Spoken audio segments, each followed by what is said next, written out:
Okay, screen sharing good? I see your screen. It's like a document of you, what you're saying, I guess. Yeah, it looks like a Okay, script. that's not correct. So we'll try again. Okay. Okay. Okay.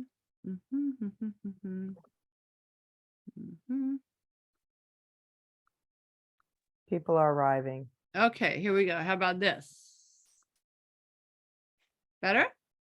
Yes. Yes. Okay, that's what we want to hear. Hello, everybody. We have a good turnout today. That's exciting.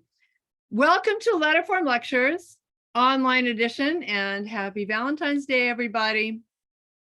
My name is Grendel. I'm Education Director at Letterform Archive, which is also the home of Type West, our School of Type Design.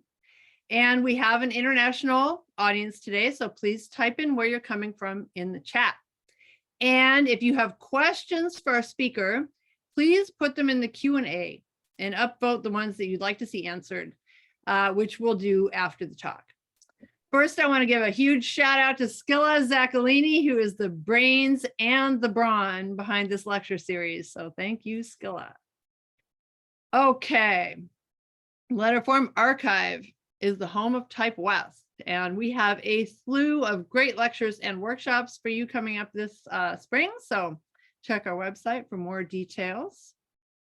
And before we get rolling, I am so proud to announce that the Type West postgraduate certificate programs in type design class of 2022 will have their formal graduation ceremony online next Thursday, February 23rd at noon Pacific time.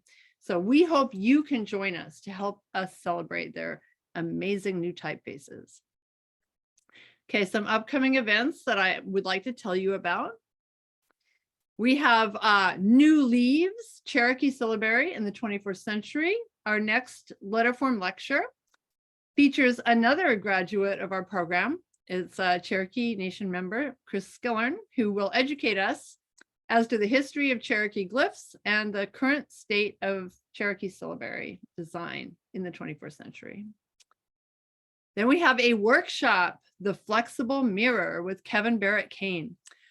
Working graphic designers and graphic design students alike won't want to miss this upcoming workshop on contemporary book design, led by award-winning designer Kevin Kane.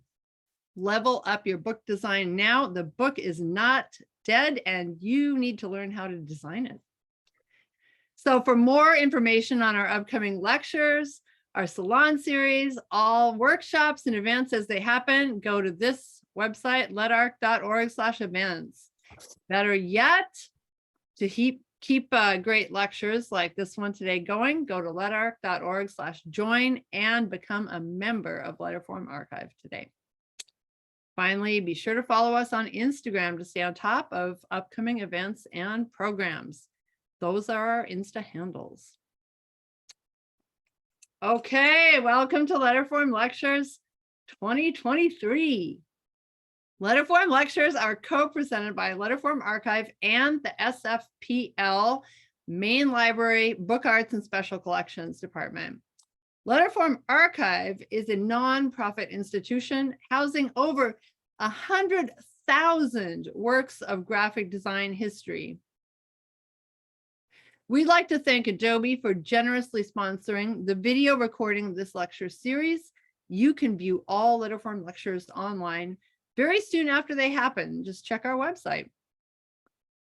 Okay, today's speaker. We are honored to welcome our speaker today, Ben Zotto. Ben is a technologist, which I suspect is a fancy word for computer geek. He's also a historian and a type designer who is poised to graduate from Type West next week.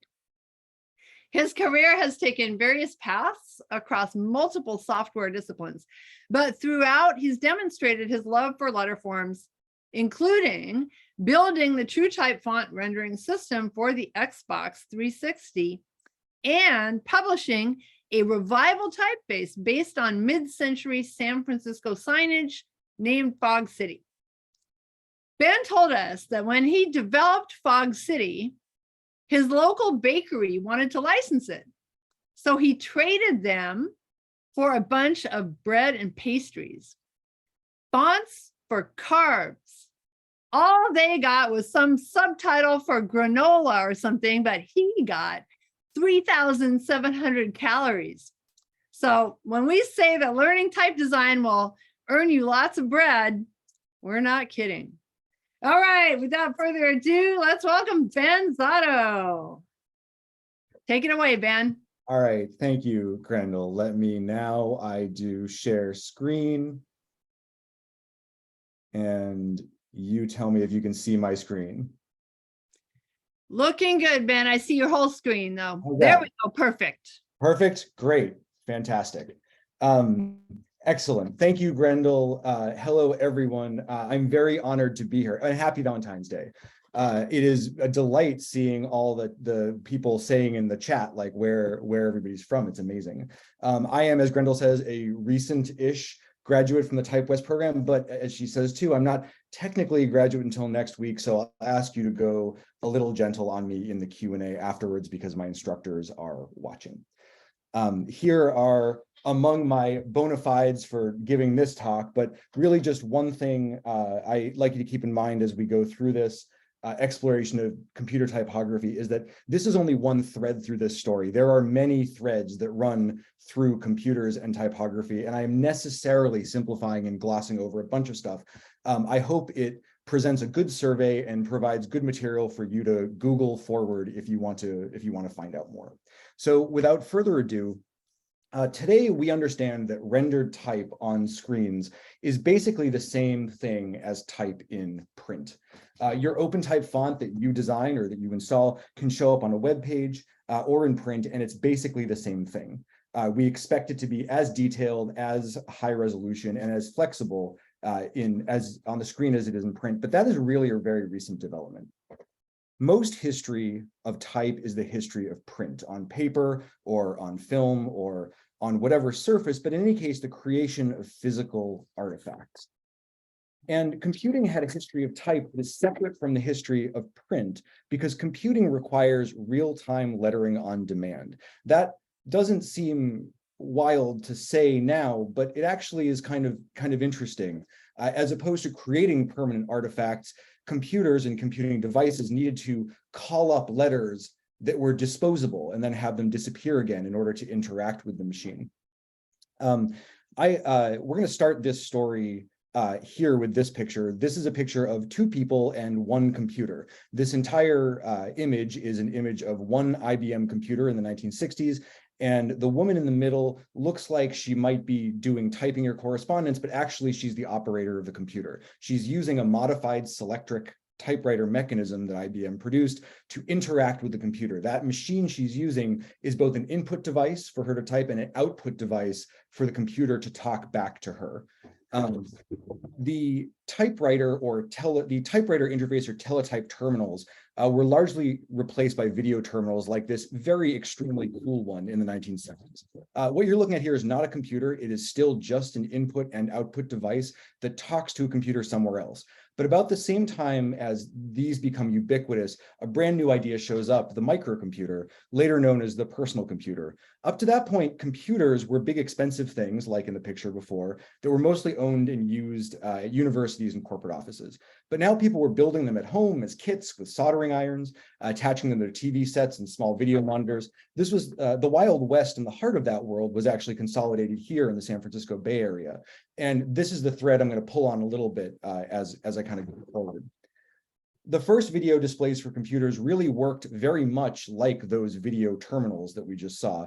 There was on these screens, well, you'd type into the keyboard, and it would kind of respond back to you on the screen, and the text would scroll up the screen and off the top, just like on a typewriter or a video terminal.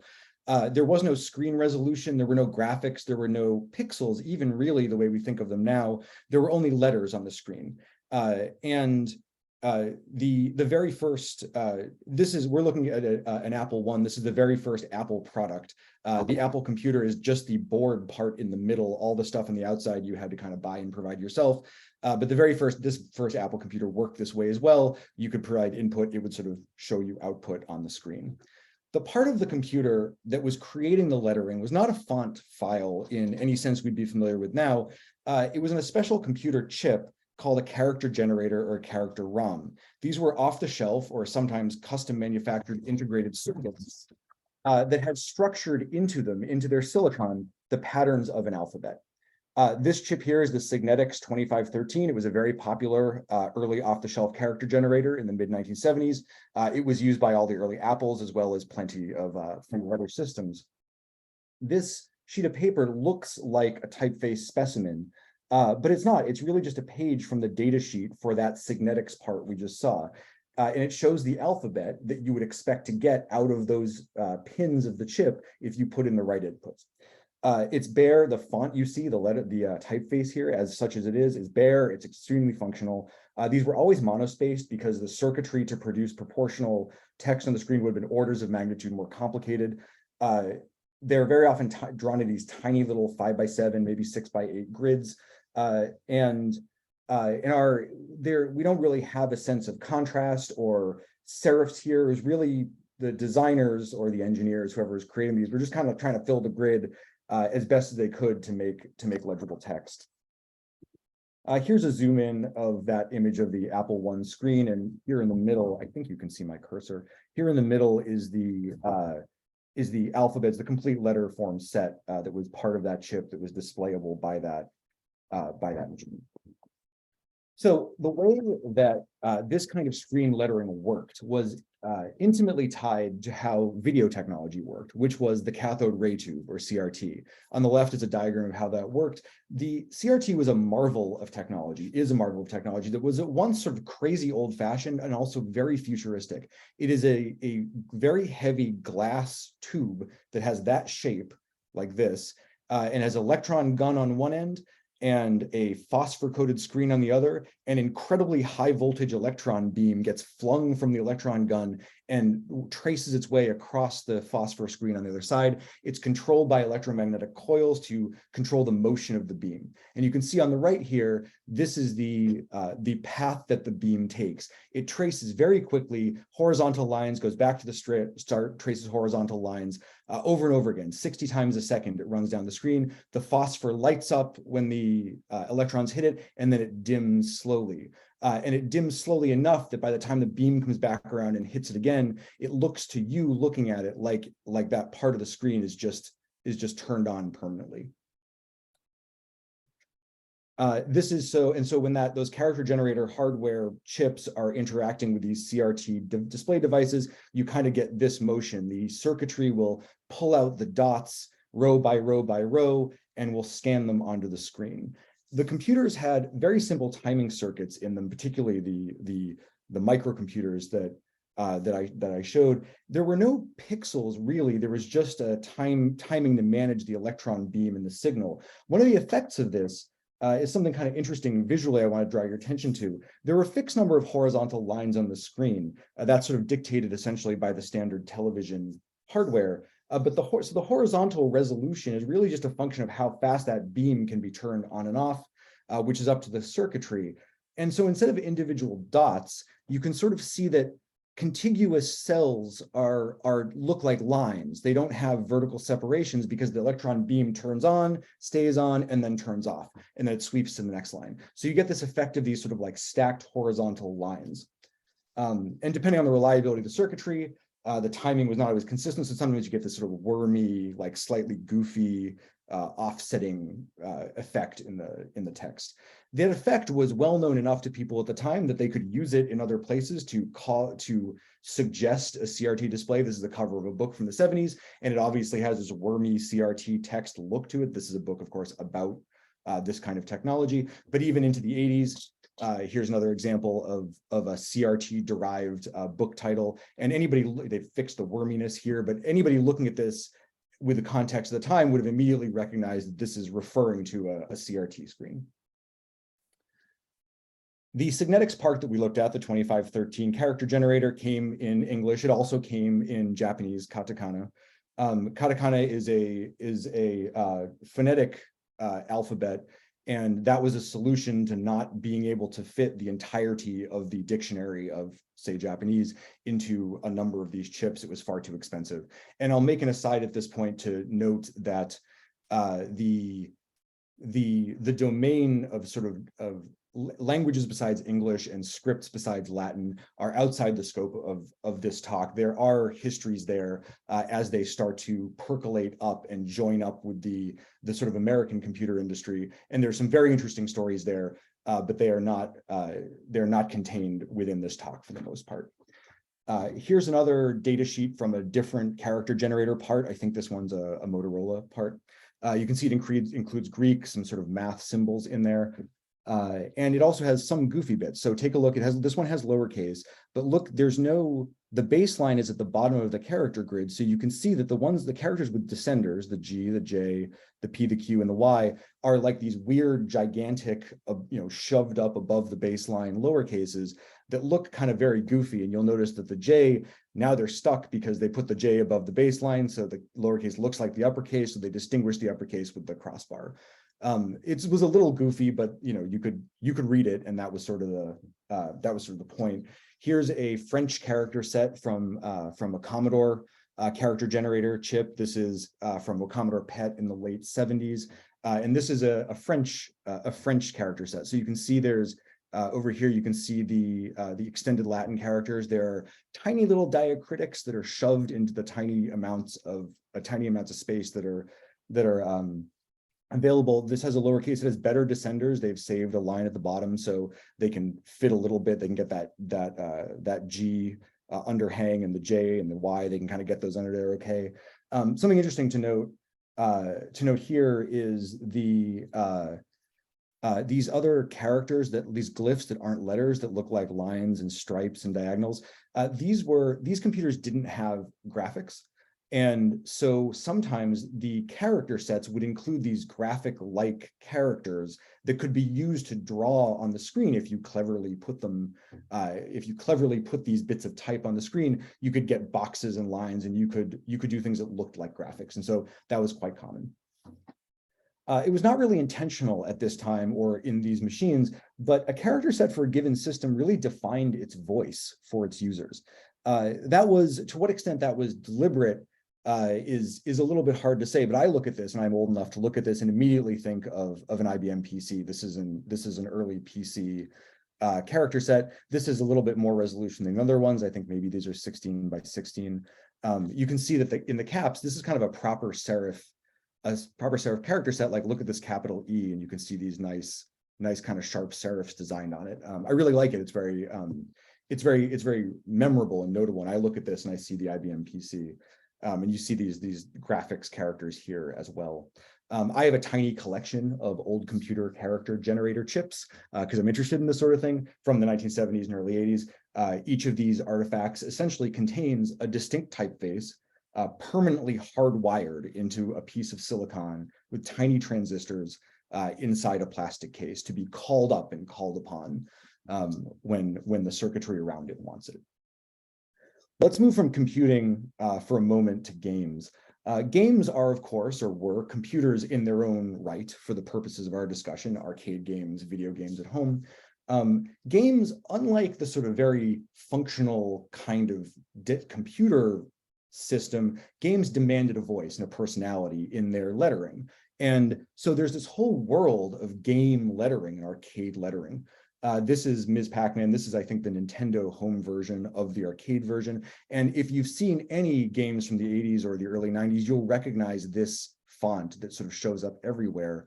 It showed up for the first time in a game called Quiz Show by Atari in the 70s, and this is sort of the Ur arcade font of this 8x8 pattern. This is an image from Toshi Omagari's fantastic book, Arcade Game Typography. If you are at all interested in bitmap typography of this era, and particularly in gaming, it's a beautiful kind of encyclopedia of all these different typefaces that were used. This one is the basic one But there are a whole bunch of other ones. Here's another spread from Omagari's book.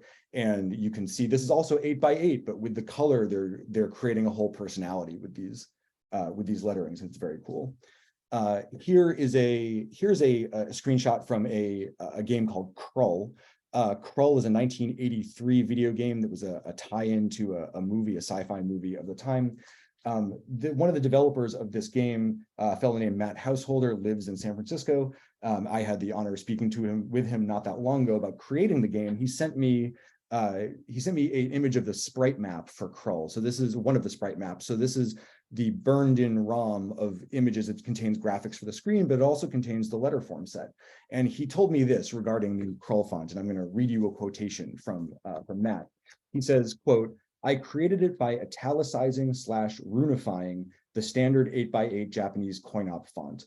I likely did it on graph paper and converted it to code by eye as I typed it in. We used to do that sort of stuff a lot back then. I probably should have put bars or serifs on the eye, now that I look at it, to help hide the monospaced nature."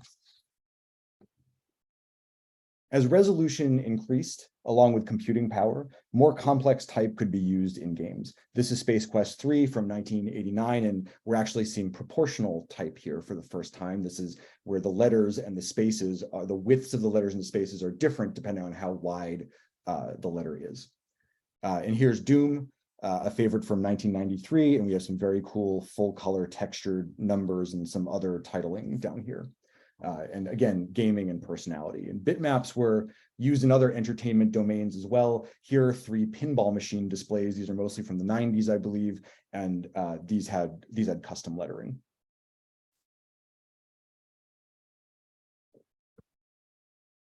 But back to computers. The big revolution in type on screens comes with the introduction of the Macintosh in 1984. It was not the first of most of what it did, but it is hard to understate the influence of the Macintosh on the direction of computing. All of its screen types were software-based, proportional bitmap fonts. That was a very big deal, and they were almost all designed by one person, one of my favorite typographers, Susan Kerr. She's a type designer, graphic designer, obviously an absolute fashion icon. She's also a former board member at the Letterform Archive. She created a whole slew of different bitmap typefaces in different sizes for the Mac. The original Mac, here is a screenshot of the original Mac desktop or something close to it. There are at least 2 different typefaces in this UI. There may be 3. All are proportional, and they're being used in the function of the system as part of its inherent graphic design or voice. And it's not a game. It is a functional system that has a voice and has flexibility through type that is showing on the screen, which was sort of the first very broadly used system that had this characteristic. Here's the system font. It's called Chicago. It's a 12 point, which is to say 12 pixel high font. It was only defined at 12 pixels. This is perhaps the most famous of those sets of fonts. It was the system font that gave the personality and voice to the Macintosh. I like it a lot. Here's another one that shows something in multiple sizes. This was sort of the classic serif text font. It was called New York. Each size you can see is bespoke. If you look at the letter forms as they change in size, you can see that somebody, Susan Kerr, had to go and design each letter for each size differently. You can see the shape of the O sort of changes throughout the set of sizes. You can also see that the contrast being what parts of the letters are thick and what are thin, the contrast, which shows up here very clearly, gets smaller and then disappears entirely underneath the 18 points. So you get down to 14 points high and there's no contrast at all because it wouldn't have worked to be able to show it. So those are the kind of design constraints that you're working with when you're creating a multi-size bitmap font. Here's the entire screen again for an old Macintosh. And we're using bitmaps here. And again, these are not vector fonts. These are still bitmaps. They're proportional, but they're bitmaps. And we're using bitmaps here because of their size, but also because of the size of the screen. Like there's not many pixels to work with here. And it's helpful when there aren't many pixels to really customize which pixels are turned on for what. But it was also about power. It was all that the Macintosh could do to render the windowing system let alone there was no time to compute the math for vector fonts to something like this. Just to have the thing work at all was sort of a minor miracle. Regarding the size, I want to show you by comparison how small this screen really was. This is 512 pixels wide by 342 pixels tall. And if you superimpose this desktop on top of my Macintosh laptop desktop today, 1-to-1, it looks like this. This was a very small area to be doing all of your productivity work in, and the fonts and the type had to match, look good, and work at those sizes. Here's an illustration of the anatomy of these early Mac bitmap fonts. This is from the early technical documentation for Macintosh. You can see there's a concept of baseline here, and you can have independent left and right margins. This is much more sophisticated than the character generator ROM story. These were all in software, in font files that were designed. Each individual letter was designed. You could have underhang and overhang because you could change the left and right margins independently of the dots that were turned on in the character. There was no pairwise kerning at this time. So although we had all these capabilities, we did not have the ability to say, well, the capital A and the capital V should be closer together, when they're next to each other. That came later. And just out of fairness, here's a screenshot of Windows 1.0. This is from 1985. These are also bitmap fonts. They're also in software, but on this screen, they are in fact all monospaced. I want to take a brief moment to touch on one of my absolute favorite display technologies that is now very obsolete and gone into the past, but showed up a few times in history. It is the vector display. This is a screenshot, an image of the arcade game Star Wars, the Atari Star Wars arcade game from 1983. And you might notice when you look at the text down here that this doesn't look like bitmap text. It's sharper, it's more diagonal, it's more angular, but it's quite detailed. It's quite high resolution. What's happening here is this is a CRT, and these games and some computing systems use special versions of cathode ray tubes that did not scan left to right, top to bottom, in the way that almost everything else did. Instead, the computer or the device would control the beam and have it move directly to where it wanted it to go. So it could draw letters with diagonals with the beam, and that beam could show up as an uninterrupted line wherever it went. And this was very unusual, very interesting, very sharp aesthetic to this that was really not even possible to replicate until very recently on very high resolution displays. It was kind of this very special thing, and you couldn't use it for regular computing. But I think it looks very cool. Here's somebody's hand design for the game Asteroids from 1979, which also used a vector display. So they're working out how they want the lettering to work. And here's what it looked like sort of in use on a computer. This is a late 1960s IBM terminal. And you can see this fellow with a light pen, and maybe he's writing. I think it's part of an advertisement, but you can see the sharpness of those letters on this very, very early piece of display hardware.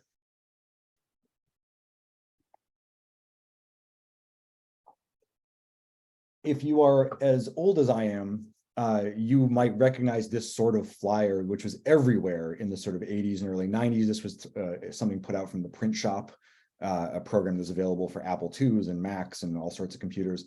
You can make flyers and stuff with it. But these were outputs of a computer. They were this you can see is actually this is a proportional font that it was able to render onto a piece of paper, but it still looks like an obvious sort of dot matrix printed thing. And this whole time up to this point, there really was, these computers had text on them that were good enough to print in this sense, but they weren't good enough for print. The history of printing at this point, the grown-up print world was still using photographic methods or dry transfer, and they were using offset printing, and computers didn't really enter into the actual production of print documents. And that started to change, at least conceptually, in the 1970s. It didn't become a reality until the 80s, but I want to touch briefly on this earlier idea. This is from the late 70s. A fellow named Donald Knuth, the guy sitting down on the left, Don Knuth is just absolutely enormously brained computer scientist at Stanford.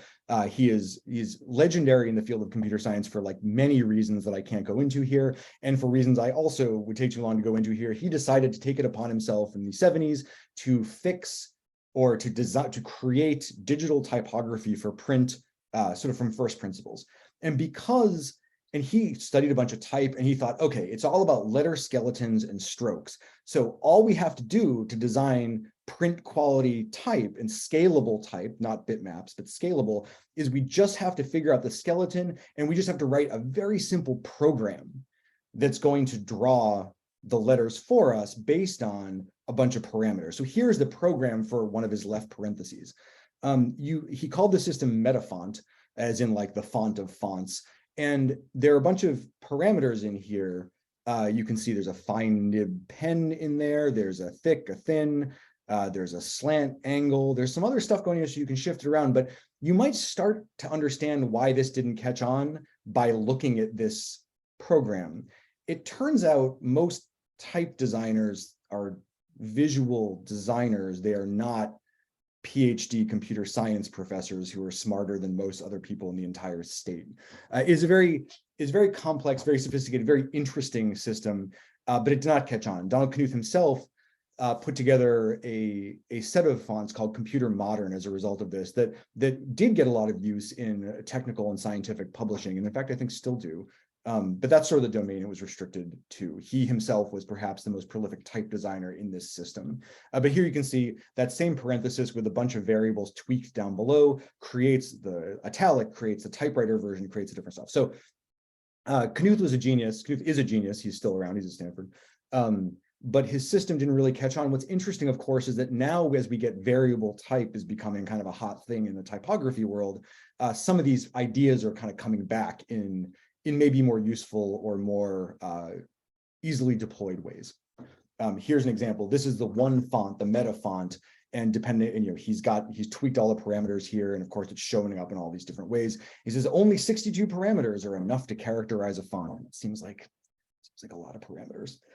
Anyway, so that doesn't really catch on for print, but the combination of computers and print really kind of falls together, not with the introduction of the Macintosh itself, but like a year later with the introduction of the laser writer printer and Adobe's PostScript technology. These things kind of blend together to get a computer system with a what you see is what you get display, a printer that can do, that has built-in ability to print scalable outline text, with vector fonts, and communicate between the computer and the printer about those vectors. So finally, we get to this world that we're more familiar with today. If you're a type designer, if you've seen how fonts work, we have points on a curve, points off a curve, and control points around it, and handles that influence where the vectors go. And we finally have this idea of, okay, fonts are not bitmaps; they are scalable vector outlines of letters that can be moved around and scaled. And we have to thank for that Pierre Renault. This is not, Pierre Bézier. This is not a picture of Pierre Bézier. This is a picture of a Renault car. He worked at the French auto manufacturer Renault, and he developed, or rather he merged a bunch of existing ideas into a kind of curvature, a kind of curve that is now called the Bézier curve, that became the foundation of not just this particular car design, which was designed with Bézier curves, but the way we design fonts now. So here is a lowercase letter O.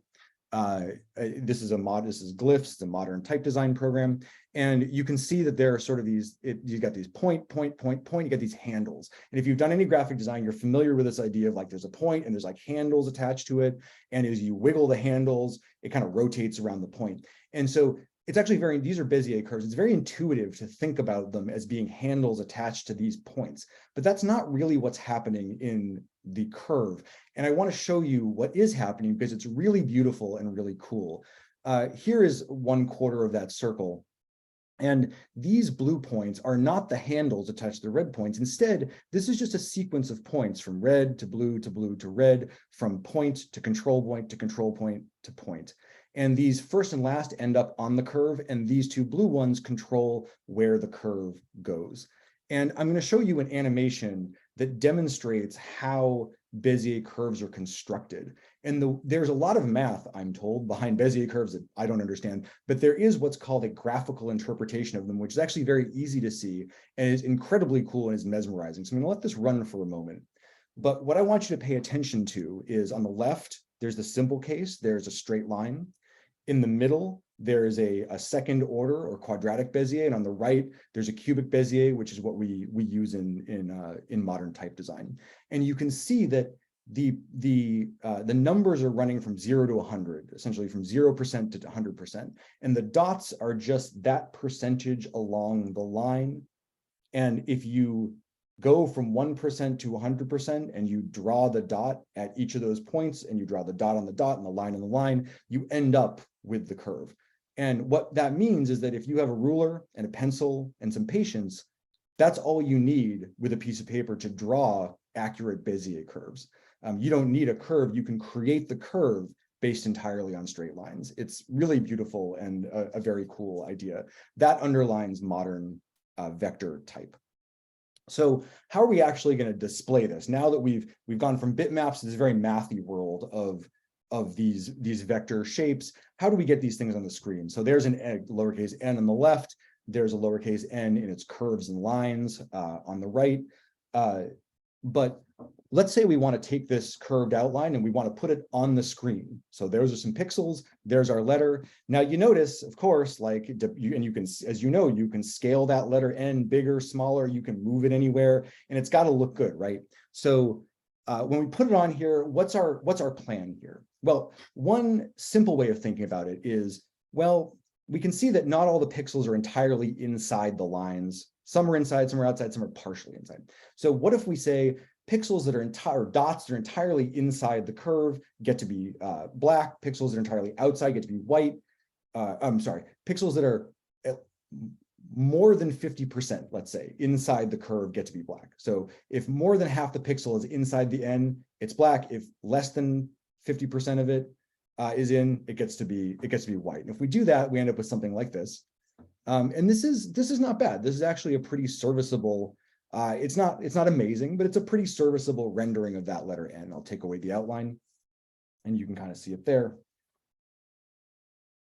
But there's a problem. This doesn't really work all that well all the time. Here's a different outline, same size, but I've shifted it over a little bit and up a little bit, so it doesn't sit on exactly the same place on the grid. Let's do the same technique. Less than half inside the N, white, more than half inside the N, black. And we end up with that. Now we've only shifted it a tiny bit, but now we have something that doesn't really look like an N at all. I mean, we've lost the serifs, the stems are different widths. It does, it might look okay in context, but it looks pretty gross.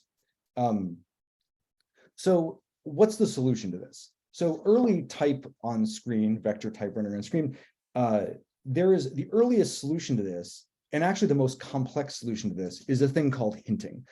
You've experienced some of this if you've done type design, but hinting is basically just where the font itself comes with these outlines, and it also comes packaged with extra information that tells the rendering system how to wiggle the lines and the stems around to best fit into the grid. So here's that same letter N that I put on the grid before that was sort of a little bit in the wrong place, and then the pink outline is where the hinting shifted it to. So it kind of lines this, it jiggers the stems and it jiggers the serifs and the baseline, so it gets it to kind of fit. And that ends up being pretty good. You have to program the font to do it, but now it allows you to put the text on the screen in a pretty consistent way. This looks pretty good. So hinting is good. It's very complex. You have to kind of set it up as part of the design. And it's good for monochrome systems and small sizes, but what if we have shades of gray? Can't we use those? Well, yes, we can. So what if we color the pixels based on what percentage of them is inside the curve? So ones that are entirely inside, black, ones that are entirely inside, white. But if it's half in, half out, we can make it like a 50% gray. If it's a quarter in, it can be a 25% gray, let's say, something like that. We can do that, and that looks pretty good. It's called anti-aliasing. Aliasing is the technique of mapping shapes to a grid. Anti-aliasing is sort of like undoing the effects of that. And this looks a little goofy. I mean, we look at this here. okay. You can see that the stems are, the stems aren't symmetric, they don't look exactly the same. This one is lighter on the inside and this one's kind of dark all the way, and this serif looks a little goofy. But if you shrink it down to the actual pixel size and kind of look at it, you're kind of squinting at it and it looks kind of right. That looks pretty good. The overall shape is recovered actually at the cost of some sharpness. So that's the trade-off you're making. By adding the anti-aliasing without the hinting, you are recovering some of the original design, you're losing some of the sharpness. Can we have both techniques and have it both ways? If we want to, we can. The top line of text here uses minimal hinting and a lot of anti-aliasing. The bottom uses both. It's the same font, but you can see the trade-off here, right? The top line is more true to the designer's intention at the cost of some sharpness. You can see that especially over in the bold, but you can kind of see it in the best and the way here. The bottom line loses character a little bit, but it gains readability, or it gains some clarity. Which one is better is actually at some level a matter of taste. The top line is how Apple text has always been rendered on Macs, or was for a very long time. And the bottom line is how text is rendered in Windows by Microsoft. And what's interesting about this is it just kind of reflects a different design and usability philosophy of the two companies. You're not surprised perhaps to see that Apple wants to respect the design of the text and have it look as close to the vibe as possible. And Microsoft has a lot less interest in that and is much more about how can we make this sharp and clear to look at.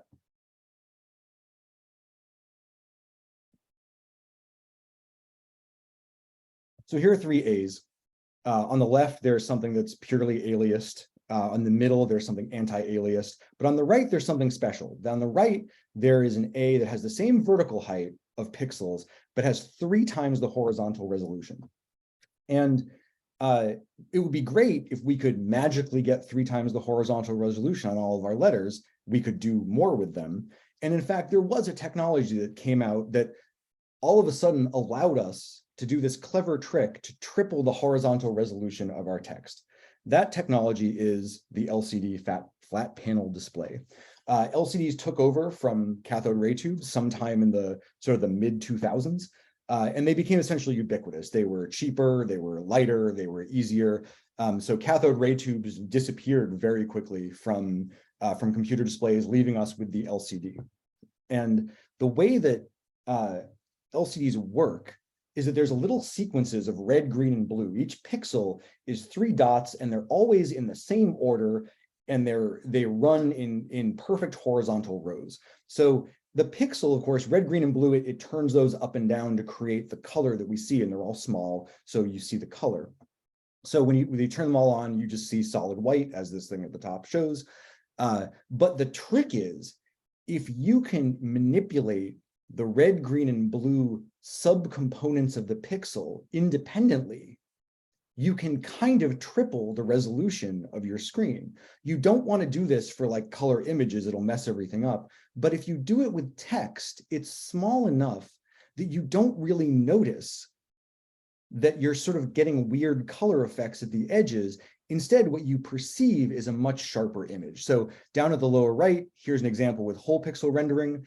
And then this is the same screen resolution, the same screen. And then on the far right, you see the subpixel rendering. And you can see there's a little bit of color fringing on the edges, but really what you perceive is something far sharper than was possible before. And this became possible because LCD panels were all basically made the same way. And so Apple and Microsoft and whoever could design their software to take advantage of this and make the screen resolution that much better.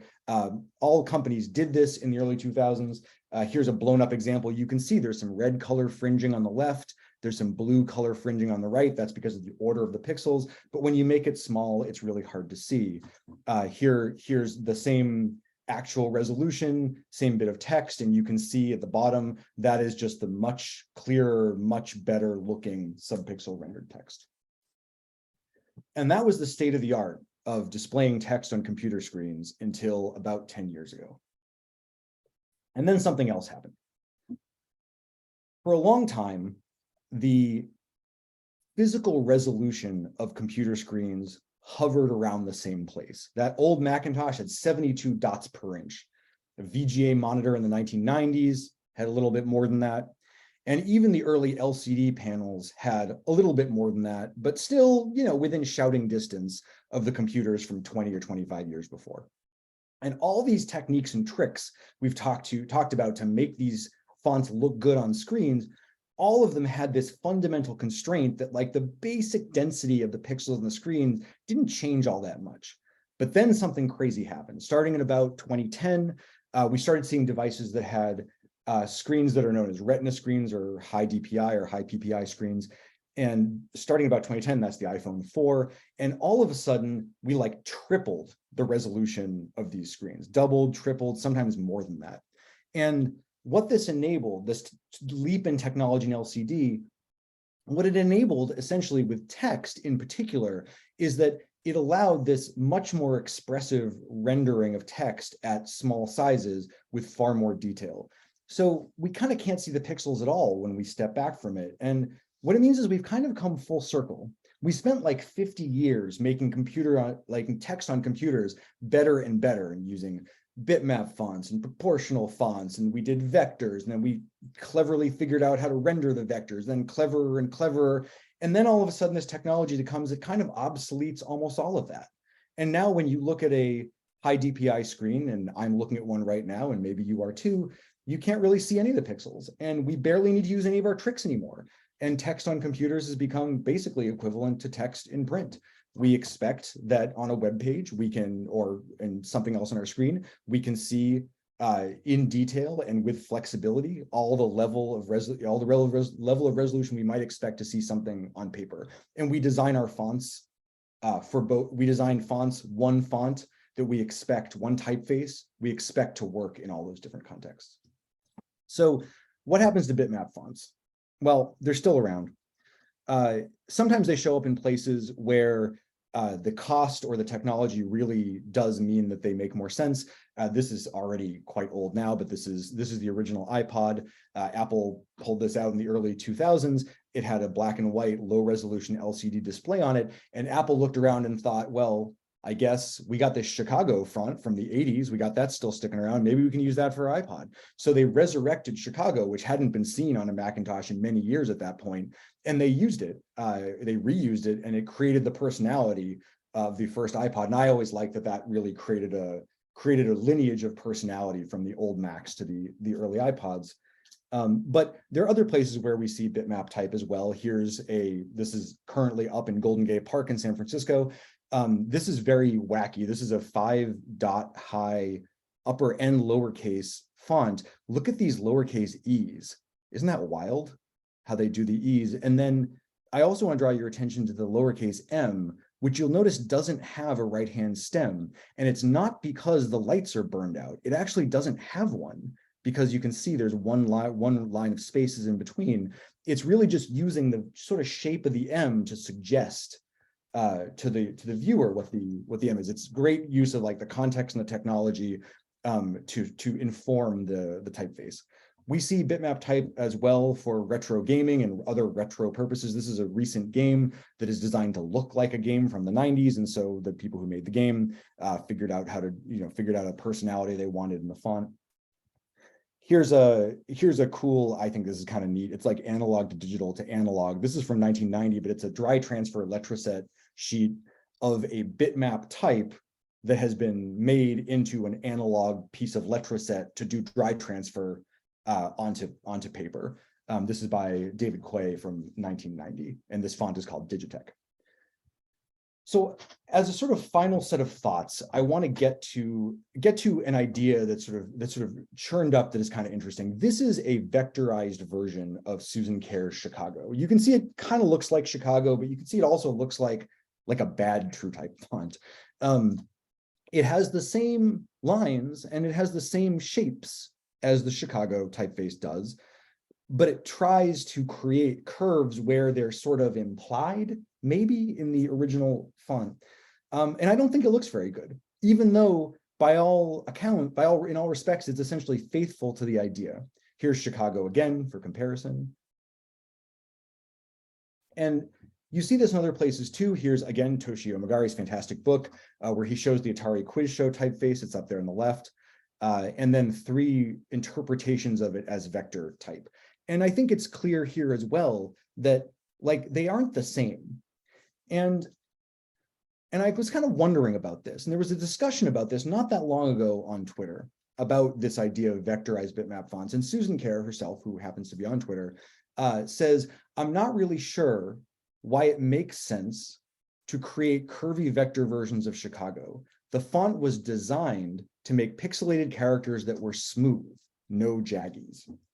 This statement blew my mind. It's like a Zen koan. I had to stop and think about what it meant. What was she trying to say? And I kind of thought, because of course, what do you mean make pixelated characters smooth? I mean, they're obviously pixelated, right? But I think this is both an explanation and an invitation. The explanation is that there's an assumption that underlies these vectorizations, that the bitmap form is somehow reduced, like a reduced low resolution version of some platonic idea that you could create with vectors. But it isn't. There is something ineffable in those bitmaps. Your brain does construct context for them.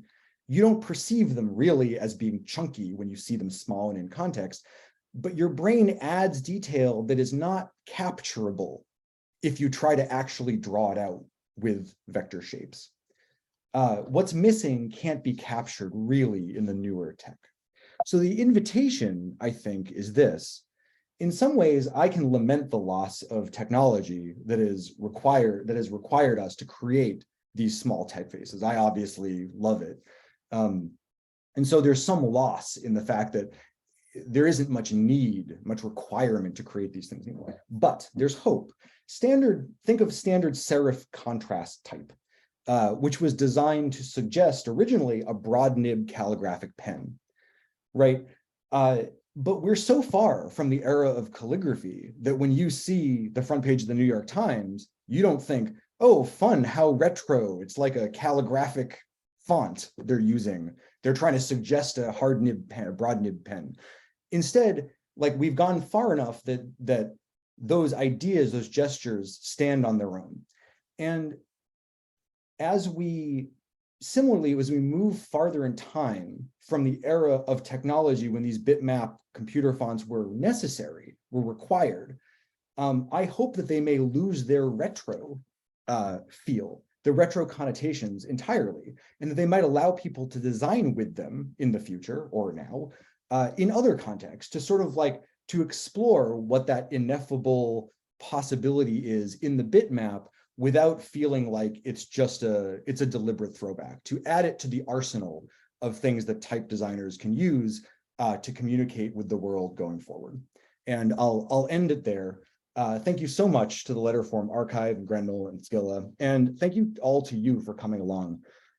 Here are some ways to contact me if you'd like, and I'm going to turn off my screen share, I guess, or maybe not, I don't know, but feel free to ask questions and we can get some discussion going, and I'll be happy to hear your thoughts. Thank you so much.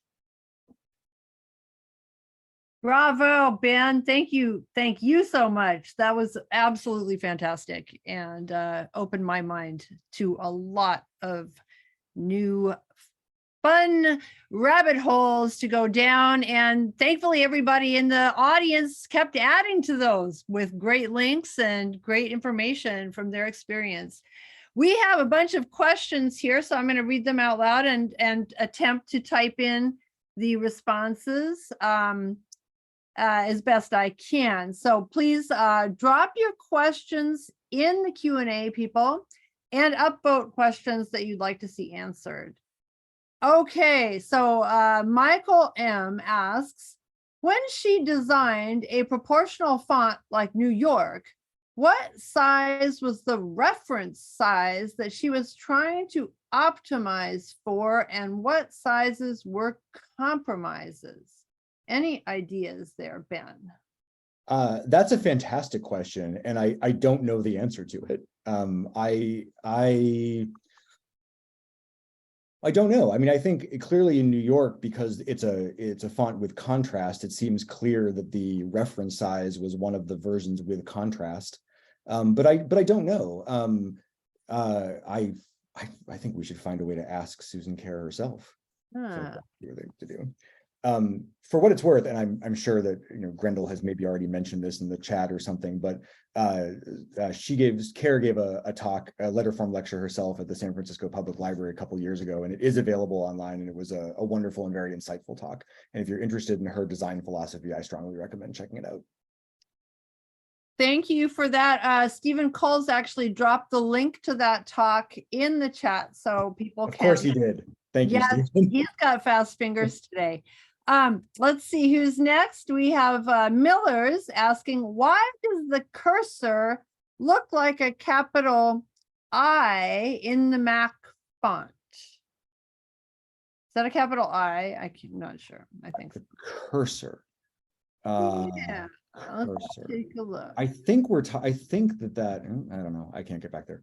I think that must refer to the mouse cursor, which the mouse cursor is a capital I with bars, and it's an insertion point. That's not always the cursor. The cursor on the original Mac is still the little arrow for most selections, but the text cursor is an insertion cursor. And I think it's just meant to show with the bars and the line, like that line is like you click there and like that's where you're putting your insertion point. That's my recollection or my sense, but I don't know that I would commit to that. I speculate, and this is just me talking out of thin air, that it might reference corrections made, proofing marks, right? Back in the day, but that's just a guess. The places to go for that would be, you could look up and I won't do it in this moment, but you could look up the first Macintosh instruction manual, which is available on the Internet Archive. You can just find it. It's from 1984. It like goes out of its way to like hold your hand through all of these brand new metaphors. Like, what is scrolling? Like, what is a menu? And it's like the whole manual is like, hold the mouse thing down and drag the mouse with a diagram. So I bet somewhere in that manual, there's an explanation of what that cursor is designed to be for. Or something. That is actually probably a great reference point. Those old manuals are fantastic. Just to insert a little personal story, I used to work in a Mac lab back in the 90s when Macs first came out, and it was amazing the things people tried to do with the mouse, like wave it in the air or insert the disk upside down and backwards. So you might think that those manuals were really lowest common denominator, but I think a lot of people had problems dealing with the new hardware. Yeah, and they were really, I mean, it's hard to, again, this is one of these, like, it's hard to overstate. I mean, the ideas appeared in other systems before, so, credit should go to where it's due ultimately, but the commercialization, the popularization of that stuff really all did come from the Macintosh. They kind of, I mean, that all, like, all the metaphors that we are still using all the time derive from essentially the popularization of that product. There was the Lisa and the Xerox stuff before. There's plenty of other examples, but it really was very novel to the broad public at that point. Absolutely. Let's see here. We've got a question from Rudiger Schlomer, who has done a type knitting workshop for us before, by the way, and maybe we'll do again. Rudiger asks, is there a pre-computer version of these problems in textile techniques, like punch hole cards and weaving? Ooh. Rudiger, you're the person who should answer that question. Right? Yes, Rudiger, what's the answer? What's that, Rudiger? I don't know about type weaving, type knitting. What is it? Let's just say perhaps. Okay. No, do you know, Ben? I don't. I feel like I'm like 0 for 4 on the questions. You gotta throw me something I know. No, I don't know. I'm sure that there are relationships between, once you start seeing these electromechanical, and with weaving, early weaving, it's just mechanical systems, you start seeing relationships in the way that certain problems get solved. So it would not surprise me that there are analogs in that world. I just have no context for it. Agreed. Yeah, there definitely, you can see those relationships between the pixels and the knit and purl. or whatever you have, but yeah, we don't know. But Rudiger, time for some research. Okay, let's see who's next on the questions. Bert asks, anything about e-ink tech that stands out to you? Or is it just the same challenges that we've already hashed through with the lower resolution displays?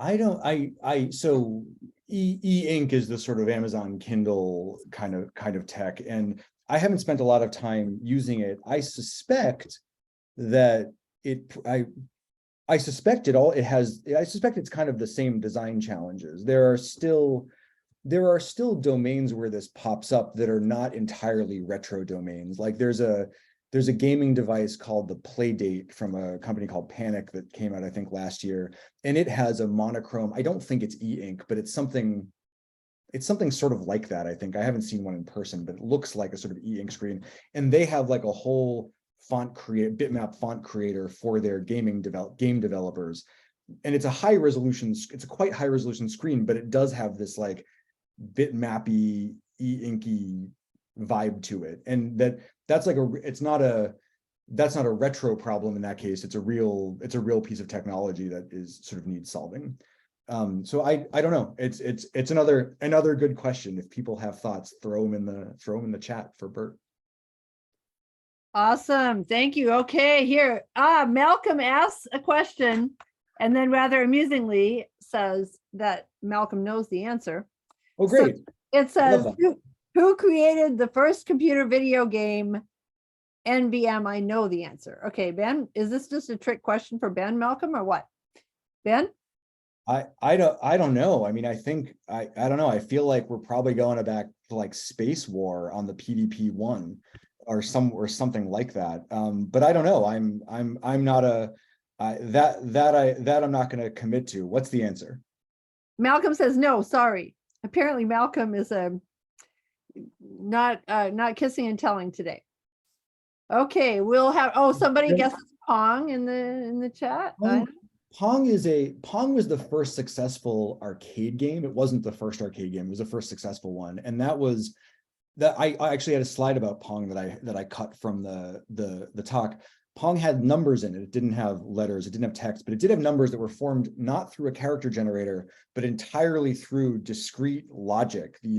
All these logic chips of Boolean logic gates would construct the score numbers for the players in Pong. Pong was from 1973, and there was definitely stuff before then, and there were computer games before then, going back to the 50s in any case.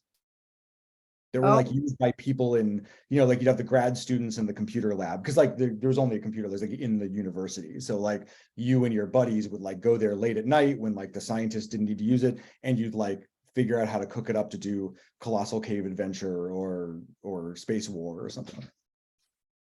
Okay, so now Malcolm says sorry, that Malcolm is now going to tell us. So we'll wait on Malcolm spilling those beans, and meanwhile we'll go back to some other questions. We have David Jones asking, where should we go to study the pixel? What does that mean? Mm. David, can you clarify or elaborate? David, you mean just the history of pixels in computing, or in displays, or what do you mean, David? Oh, David says, I suppose I mean figuratively go. Websites, conferences. Pixel. Books.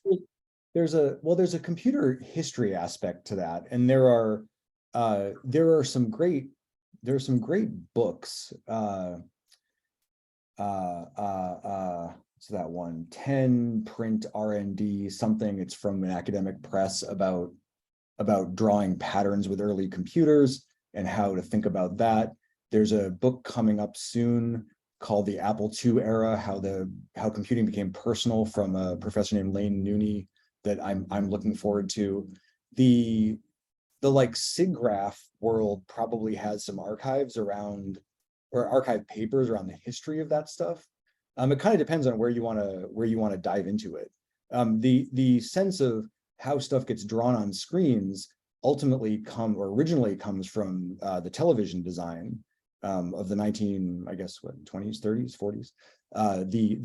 The scanning idea of the CRT got standardized as late as the early 1950s, and that was used, more or less became the basis of computing displays and pixel displays once pixel displays became a thing in the 1970s and 80s, and kind of in some ways still lives with us underneath all the fancy HDMI and other stuff. We're sometimes still living with little artifacts of the old TV standard. We've got a bunch of great links that people are dropping in the Oh, chat. good. Yeah, Good. I'm going to add that. Check the chat for book links, because that could also be helpful. But your responses also are leading us in the right direction. Yeah, too. I can't look at I'm not looking at the chat right now. I Right, can't. right. It's all good. Yeah. Put the It's link. hard- Put the links in there. I know there are people who know more than I do about some of this stuff. So throw it in there. Ooh, here's a good question from Miller's. Why was the @ symbol included so early? Oh. I feel like I've heard an explanation for that somewhere, and I'm straining to remember that. Good. Where? Why? The @ symbol was, so the meaning of it traditionally is it's like the per each symbol for like prices. It's like you'd have like three apples at $2.99 each or something, right? So it was sort of a commercial character. I'm out on a limb on the history of the character, but basically the short answer to that question is the @ symbol was not used in like the use of it in email and in Twitter handles and stuff is like decades later, really. And it wasn't even really used for stuff like, in the early microcomputer days, it would show up, it was part of the ASCII character set. So really the question you're asking is why was it part of that original ASCII character set?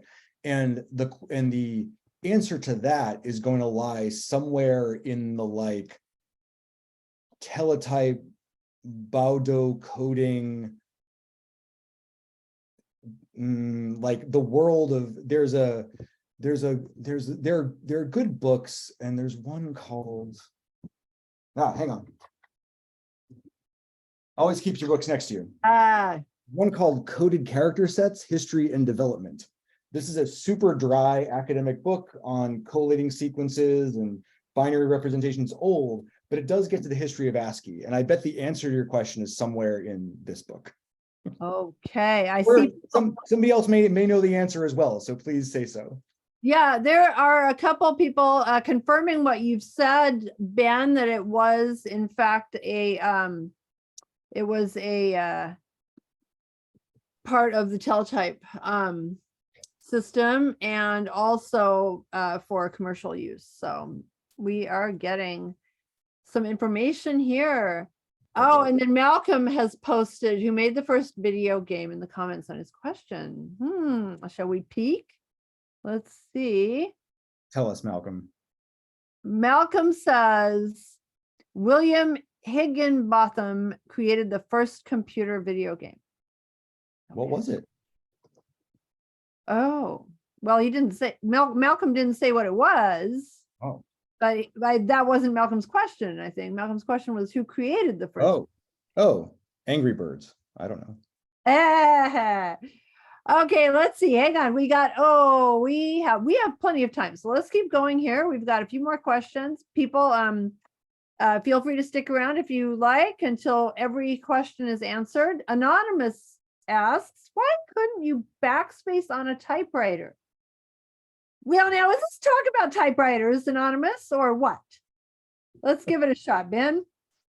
Why couldn't you backspace on a typewriter? That's what Anonymous asked. I feel like you could, right?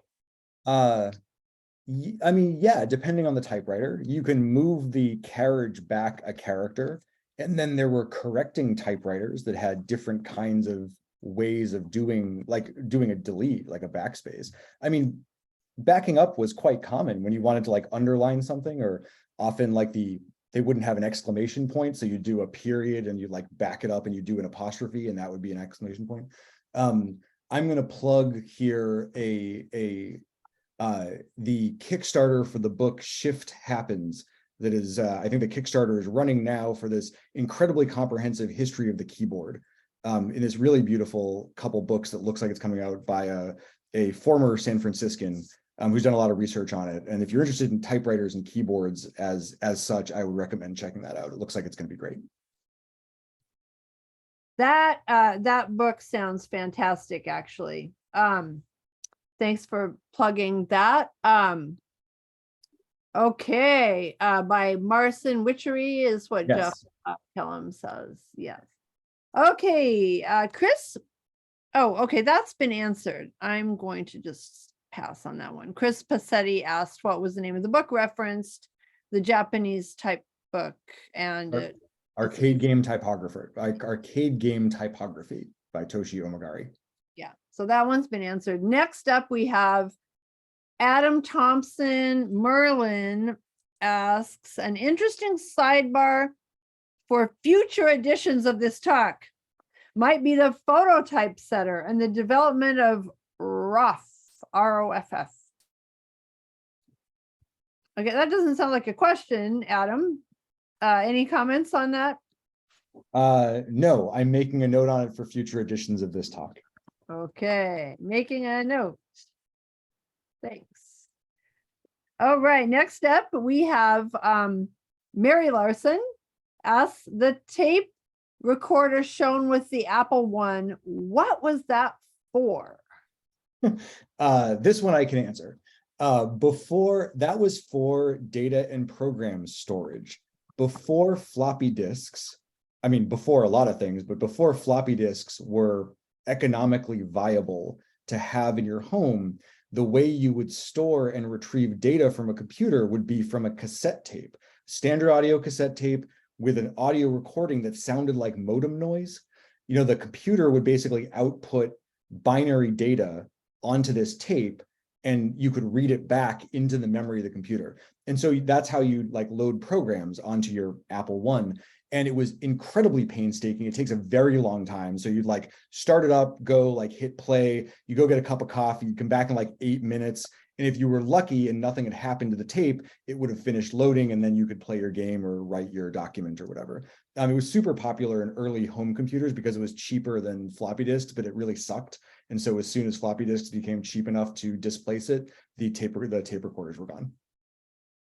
Excellent. Thank you, Ben. Let's see. Here's another question. Will viewers have access to this recording? Yes, you will. Yes, I can answer it. Done.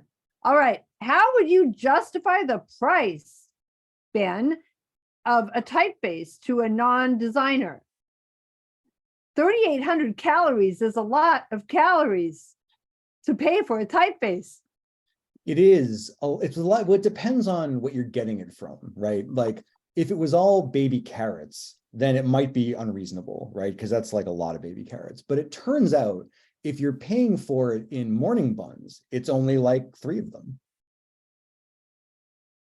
I think they were actually asking a little bit more seriously. I added the calories bit. I apologize. Well, then that answer was for Grendel.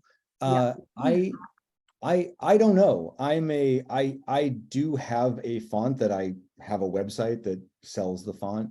I charge $5 for it because I felt like that's more than 0, but low enough that like anybody who wants it can grab it. And I just think it would be cool for it to be used, but I'm not a professional full-time typographer. I feel like that question would be better answered perhaps by someone who was. And I'm sure there are some of those people who are in the chat and could say more or could think more about that. I don't know. How do you price a typeface for a non-designer? I mean, I think most of the purchasers of typefaces are designers in some sense. If you're out there looking for a different font for your computer, you're probably doing something with it. I don't know. I'm sorry. There's a designer. There's a designer in each of us, Ben. There is. Yes, there's a designer in everyone here. We're all designers. And so I don't know.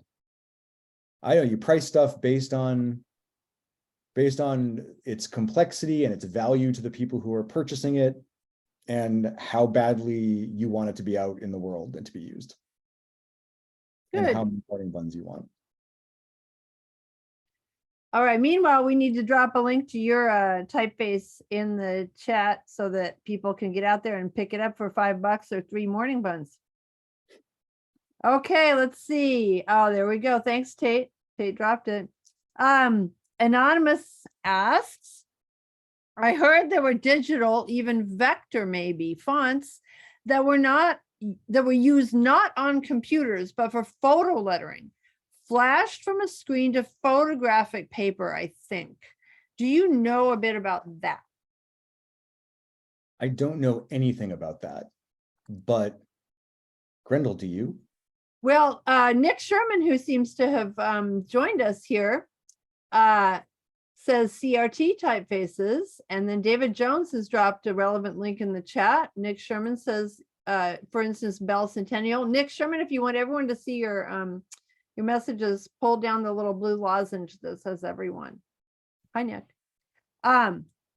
Yeah, we also, I'm going to recommend maybe watching Briar Levitt's movie, which has a little bit of information on photo typesetting and photo lettering as well. So there we go. Those are some good references dropping in the chat, and I'm recommending Briar Levitt's film.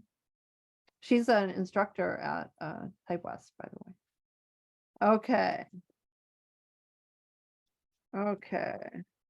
Her film is called Graphic Means. Okay, let's see. There we go. Moving on. Hrant asks, this is a question that probably only Susan Kerr could answer. But in Chicago, why don't the P and Q, lowercase p and q, go as low as the G, J, and Y?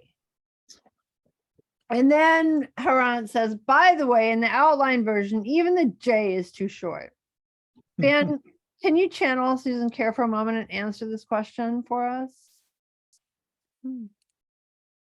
I want to thank Hrant for the question. He sent me a very nice email before this talk with some examples of his own homebrew, I believe, Armenian typography for the Commodore 64 that he did when he was a kid with his brother. And I didn't have time to include it in the talk, but there was some very cool stuff you could do where you could do your own kind of custom fonts on these early computers that would take over from the stuff that was built in, and people did that to do some internationalization. So thank you for sending me that. I'm sorry I couldn't include it. Thank you for the question, and I don't know. I don't have the answer for that. Maybe she just thinks it looks better with the smaller descenders. I don't know. Another good question for Susan Kerr. Let's get her in here, Grendel. Yeah, right. Yeah, I can only imagine that too, that must have been a visual preference at the moment. But perhaps there are some more. You know, I guess I'm like squinting at my printed out notes here. It's possible that, I can't tell, that the descender of the P's and the Q's is the same height as the ascenders on the B and the D. And maybe that symmetry was more interesting than coming down to the same descent line as the J and the Y or the G. Great theory there, right? Okay. The descenders. Okay, come on, Grendel. Descender, ascender. I'm typing it wrong. Descenders as ascenders on B and D. There we go. Okay, I'll buy that. That sounds totally logical. All right, let's see. We've got, oh my Lord, Dark Lord, look at all these questions. Nicola asks, were there any autonomous electronic type technologies in non-Latin areas, in global scripts, right? Cyrillic, Greek, etc. Were there some specific developments worth mentioning?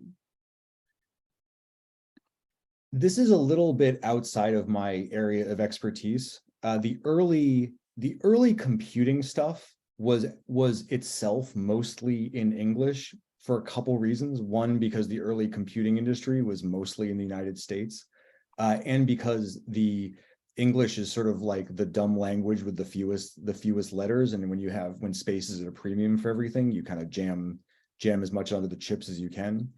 And you would often get switched out. Other languages and other scripts would show up as variant chips, but they usually wouldn't always coexist. So you might get Cyrillic or you get katakana or something, and it might replace the Latin text.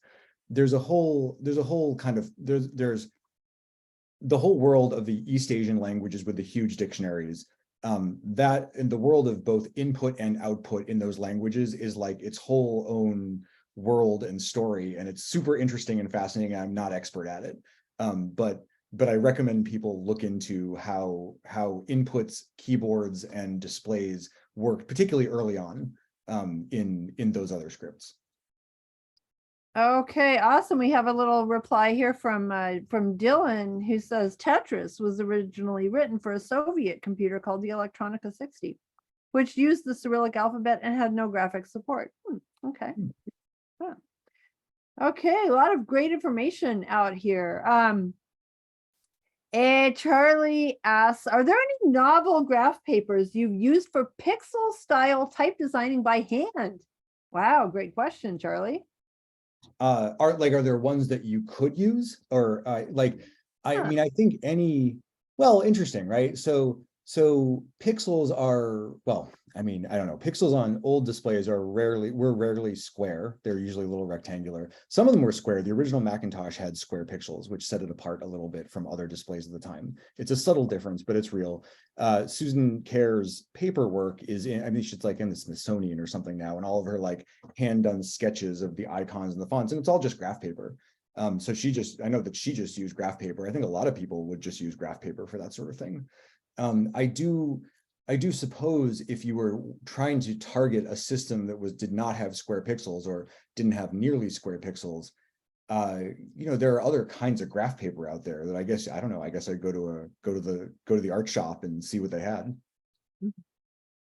I know there were special pads of paper for, like in the 70s and the 80s, for designing screens. If you were a programmer, you get these special pads of paper, and each page would be like a grid where each cell of the grid was a character cell on the screen. So you could design your interfaces on these special pads of paper. They're kind of cool. You can still see it. You still find them from time to time. But that's the whole screen, and you're talking about designing the type. And I don't know of something specific for that, although there might have been. Okay, good. Let's see. We have David Jones just remarks that the Commodore VIC-20 was very not square. Mm-hmm. Yeah. Okay, good. Yeah, just I trying to remember if I've seen like a non-square graph paper recently. I'm sure it's out there. Mm-hmm. Okay, let's see. We have some more. Okay, what is going on here? I would need questions. Charlie again asks, have you looked into cross-stitch samplers in your research into pixel type? Cross-stitch samplers. I haven't, but I know what you mean, and that, I think that's related to the sort of the sort of pixel weaving or pixel knitting or whatever the other topic is. It's another place where you sort of see what are effectively bitmap bits of type, and if you're doing cross stitch, you're also, it kind of has its own little, you're creating these little X shapes, little cross shapes. And so you probably, I don't cross stitch myself, but I would imagine you could do clever things with the stitching and with the shades of the thread to effectively get kind of an anti-aliasing effect, or you could probably do really cool stuff. You'd have to talk to a real cross stitch enthusiast to do it. But again, it's another place where one, just like weaving in the jacquard looms and stuff, the same ideas tend to recur in the domains where the same problems show up. So in places where you're trying to put text into something that looks like a grid, you tend to find people coming up with the same kinds of ideas and solutions to those problems. And so you can see interesting correlations between them. Excellent. Thanks, Ben. What's next? We have 7 more minutes. Let's see if we can knock off these questions. Oh, here's a good one from Miller's. What is your favorite font? Oh man. I know that's the hardest question of all. Thanks, Miller's. Thanks. It's a very hard question. Or maybe throw out a couple. Yeah. Yeah, no, I feel like this is one of these, like, I had an answer to this question not long ago and I've like forgotten it, which I guess means it wasn't a great answer. I love the photo lettering, there's like photo typesetting, all the wild stuff from the 60s and 70s. Those are like those are my favorite. The more, I mean, I don't know, what are smooth, I don't know. I like those sort of inline, outline, all the like the goofy, cool stuff. For the serious business, I think my favorite would have to be microgramma or Eurostyle, because it's classic and it says and it speaks to my 60s and 70s technology love, because it was used a lot for that, even though it kind of came from the mid-century tradition. So I'll say that microgramma. There you go. Perfect. I couldn't agree more. That's an excellent choice with its, little cathode ray, rounded corner rectangle situations. Okay, let's see. What do we got next here? Okay, do we have no more questions? Is this true? People are just answering questions left and right. Looks like we've answered everything. Amazing. Wow. Collaborative question answering. I love this. Shocking. Okay, well, let's everybody please give Ben another massive round of applause. And thank you all for joining us. I hope to see you all in a couple weeks for Chris Skillern's talk on March 7th, New Leaves, about the Cherokee syllabary. And otherwise, happy Valentine's Day. Take care, and we'll see you next time. Thank you all so much. Thank you, Grendel. Kudos, Ben. That was awesome. Thank you. This was really, really great. Expanded version of that previous talk.